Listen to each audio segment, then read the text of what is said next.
दोस्तों पिछले कुछ 2-3 सालों में वियतनाम में काफ़ी ज़्यादा मशहूर टूरिस्ट डेस्टिनेशन बन चुका है। और क्यों ना हो, ये जगह है ही इतनी सुंदर। घने जंगलों से लेकर गहरी गुफाओं तक, ऊंचे लाइमस्टोन के पहाड़ों से लेकर सुकून और शांति देने वाले बीचेस तक, यहाँ हर इंसान को कुछ ना कुछ नया देखने और एक्सपीरियंस करने के लिए बहुत कुछ है। और सबसे बड़ी बात तो ये है कि इस देश की करेंसी भी काफ़ी सस्ती है, तो आप आराम से यहाँ अपने दोस्तों के साथ या अपने पार्टनर के साथ इस देश को एक्सप्लोर कर सकते हो।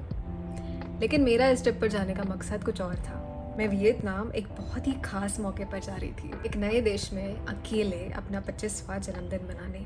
मैं जानती हूँ आप क्या सोच रहे हो, इसका दिमाग तो सही है, अब आप इसे पागलपन कहो या कुछ और, पर मैं मानती हूँ कि अपने पैशन को फॉलो करने के लिए थोड़ा पागलपन होना ज़रूरी है। और पिछले 4 सालों से अपने इसी पैशन को फॉलो करते करते मैं एक छोटा सा सपना पूरा करने जा रही थी, एक इंटरनेशनल सोलो ट्रिप करके। तो बस अपना पासपोर्ट और सूटकेस पैक करके निकल पड़ी मैं एक नए सफ़र पर। सच बताओ, नर्वस तो मैं बहुत थी, पर एक्साइटेड मैं उससे भी ज़्यादा थी। मुंबई से लेकर दनांग तक का मेरा सफ़र काफ़ी सुंदर रहा, पर एयरपोर्ट के बाहर पाँव रखते से ही नए चेहरे और नई भाषा सुनकर मुझे खुद को पिंच करने का मन किया, क्योंकि तब मुझे एहसास हुआ कि मैं सच में एक नई जगह, एक नए देश में पहुंच चुकी हूँ। वियतनाम में हर जगह चेक इन का टाइम 2 बजे का होता है, और मैं चेक इन के कुछ 5 घंटे पहले पहुंच चुकी। तो हॉस्टल की होस्टेस से थोड़ी बातचीत करने के बाद जब मैंने उन्हें कोई ड्रिंक सजेस्ट करने को कहा, उन्होंने मुझे अपने हाथों से बहुत ही बढ़िया वियतनामीज कोकोनट आइस कॉफ़ी बना कर दी। गाइस, मैं कॉफ़ी से उतना प्यार नहीं करती जितना मैं चाय से करती हूँ, but this drink was very close. मैं रुकी थी दनांग के 2 मेमोरी हॉस्टल में, जो मुझे एक बहुत ही प्यारा और आज की भाषा में कहा जाए तो इंस्टाग्रामेबल हॉस्टल लगा। इसे बहुत ही क्लीन और मेंटेन किया गया है। The staff is also super kind and sweet, and the best part इसके बीच के कुछ 5 मिनट की दूरी पर ही है। तो अगर आप दनांग में रुके हो, I highly recommend that you stay here. So check in का टाइम होने तक मैंने लोकल सिम कार्ड और करेंसी एक्सचेंज करवा ली, और फिर मैं चली माइखे बीच पर एक लंबी वॉक लेने। और ऑनेस्टली मुझे चलते चलते वक्त का पता ही नहीं चला, क्योंकि मैं यकीन नहीं कर पा रही थी कि मेरे पाँव किसी दूसरे देश के पानी को छू रहे थे। उस बीच पर चलते चलते मैं खुद ही से लंबी बातचीत करने लगी। Part of me was happy कि मैं यहाँ तक सेफली पहुँच चुकी हूँ, but a part of me was in complete disbelief. शायद किसी और के लिए एक नए देश में अकेले जाना कोई बड़ी बात नहीं होगी, पर मेरे लिए थी, क्योंकि I never imagine that I was capable of doing something like that. अगर आप बचपन से लो सेल्फ एस्टीम इशू से गुजरे हो, तो आपको पता होगा कि सपनों के पीछे भागना तो दूर, आप अपने आप को सपने देखने से भी रोकते हो, क्योंकि आप खुद को इतने काबिल ही नहीं मानते। मेरी स्टोरी भी कुछ ऐसी है, पर 4 साल से सोलो ट्रैवल करने के बाद मुझे एहसास हुआ है कि अगर मैं चाहूँ तो कुछ भी हासिल कर सकती हूँ। एंड आई थिंक इसी फीलिंग को ना कॉन्फिडेंस कहते हैं। यू नो, इंटरनेट पे आपको काफ़ी लोग कहेंगे to fake it till you make it. बाहर से दिखाओ तो लोगों को लगता है कि आप सच में एक कॉन्फिडेंट इंसान हो, पर मैं मानती हूँ कि असली अंदरूनी कॉन्फिडेंस पाने के लिए आपको मेहनत करनी पड़ती है। आप जितने चैलेंजेस से गुजरोगे, आपका कॉन्फिडेंस उतना ही बढ़ते जाएगा। And that's the beauty of solo travelling. आपको नहीं पता कि कल के दिन आपको कौन से चैलेंजेस फेस करने हैं, but you are somehow confident कि यार जो भी होगा देखा जाएगा, क्योंकि आप खुद पे भरोसा करना सीख जाते हो। आप खुद पे डिपेंड कर सकते हो, और चाहे रास्ते में कोई भी मुश्किलें आए, आप बिना डरे उनका सामना कर सकते हो, because at the end of the day you realise that you are all you have. असली कॉन्फिडेंस ना दिखाया नहीं, महसूस किया जाता है, और इसे खुद पे काम करके अपने अतीत के लिमिटिंग बिलीव्स यानी कि मान्यताओं को दूर करके हासिल किया जाता है। And I think solo travelling एक ऐसा प्रैक्टिकल तरीका है जो आपको लाइफ के चैलेंजेस का सामना करने के लिए तैयार करता है।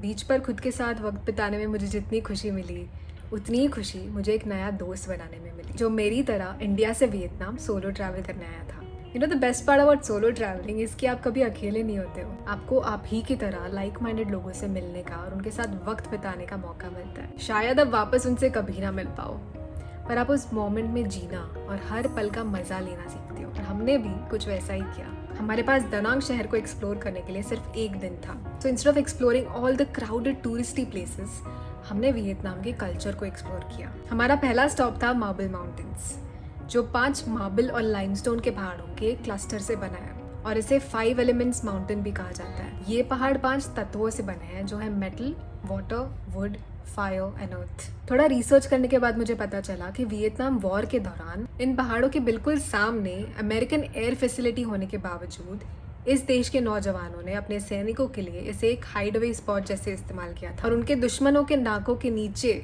यहाँ पे एक हॉस्पिटल भी बनाई थी। हमने स्कूल की हिस्ट्री बुक्स में वियतनाम के ऐतिहासिक महत्व के बारे में सुना और पढ़ा है, लेकिन काफी कम लोग इस देश के आध्यात्मिक पहलू को भी पहचानते हैं। वियतनाम में ज्यादातर लोग बुद्धिज्म को मानते हैं, और क्योंकि मैं भगवान बुद्ध की फिलॉसफी को फॉलो करती हूँ, मुझे यहाँ पर आकर बहुत शांति महसूस हुई। अंदर आते से ही घंटी की आवाज़, अगरबत्ती की खुशबू और मंक्स को प्रार्थना करते देख I felt a deep peace inside my soul.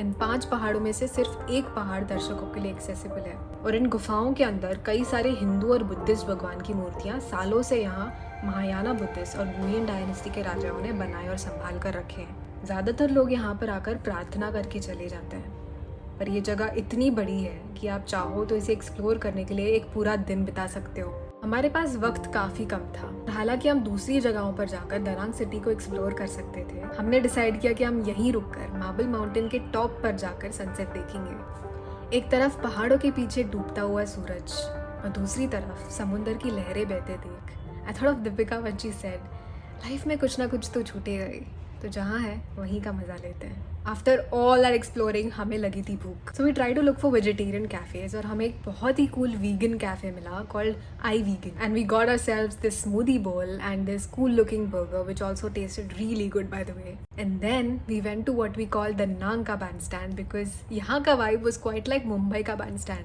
where people were just chilling with their friends, making TikTok videos, and those lovey-dovey couples quietly sitting in a corner admiring the view. I find it kind of funny कि जब Indians abroad मिलते हैं, we always have an Indianized version of some place or something. Like even though you're miles away from home, आपको ऐसा लगता है कि यार कोई तो है जो आपको समझ सकता है. And I love that. But anyway, it was a few hours before my birthday, and in order to celebrate it, we went to a local grocery store to get the goods, and we got ourselves mochi mochi, soju, original one, and blueberry. amazing. I'm so excited to try it. I'm excited to try it. Yup, definitely. It's on my list for a long time. Yeah. Let's go. And we get to have that on my birthday. Yup, she turns Headed 25. to the beach to have soju and mochi mochi. We'll keep you updated.